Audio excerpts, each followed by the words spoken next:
Ah, what a lovely October. All the gorgeous sights of autumn. I love the way the crisp air smells. We just had Canadian Thanksgiving and it was so nice. God damn, it's that little pumpkin man again. Well, you know what that means. It's time for another video or review of a movie set inside a haunted attraction. This little bugger is going to give me a heart attack before the month is through. Spooky! Seriously, I can't see a thing. Alrighty then.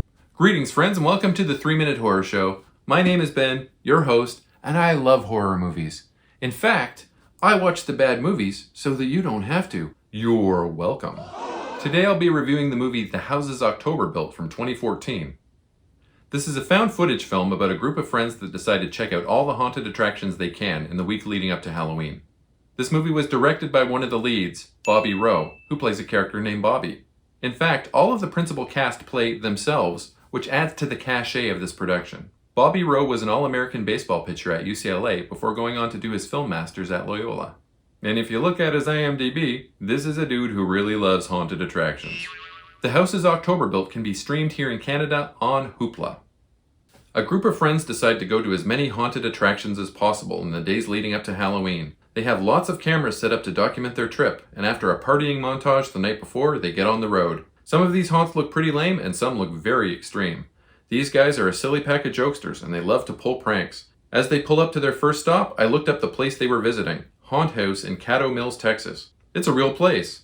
That's kind of a cool meta concept. They show us some of the actual haunt with the actual crowd. We also see lots of interview snippets with haunt guests and haunt employees. I got pretty excited when I was doing my research for this video, as it turns out that Bobby Rowe has directed a video game called Haunt Society's Nightmare Fuel. He teamed up with a company called Big Honeycomb Incorporated to make the thing, and it's billed as a survival horror experience. You need to explore a horrific mansion and defeat the vampires and supernatural creatures that live there. And I'm thinking to myself as I'm looking at this thing, oh man, that looks pretty cool. Then I saw it was built in Fortnite. Woof. This is a Fortnite plugin. You got games on your phone? Bruh. The guys experience the haunt and it seems pretty great. They cap off the event by pulling a prank where one dude climbs up onto the roof and yells at the crowd with a bullhorn. The dudes working there are pissed, particularly one guy dressed like a creepy clown who seems to follow them after they leave. The next stop is Zombie Paintball in Eureka, Texas, which looks totally badass. Before they attend the haunt though, they find a little campsite by the woods and set up a fire. Some guy dressed like a zombie comes out of the woods and scares them a little while later, but nothing happens with him. On their way back from the paintball though, they see one of the actors from the haunt where they pissed everyone off. They're in costume standing beside their campsite. She gets onto their RV and starts acting weird. Then the cameras act up. Finally, the performer leaves with no further incident. The first haunted attraction I can remember going to was at my elementary school when I was in 4th or 5th grade. It was put on by the staff and students, and it was back in the 80s when you were allowed to do that sort of thing. I remember it being amazing and scary, but I was only 10 or 11. Haunts are an interesting conundrum for me. I can watch the trashiest, goriest, most disgusting stuff you've ever seen, eating lunch with a smile on my face. But that's fantasy. I'm not interested in seeing videos of people being harmed, getting hurt in pranks, or being beheaded on the internet because I know that's real. I am interested in attending a wild haunt. Not an extreme one, but I know that that's blurring the lines between fantasy and reality, and I wonder how I'd react. The third stop was the gnarliest yet. That place didn't look like much from the outside, but the inside was total insanity.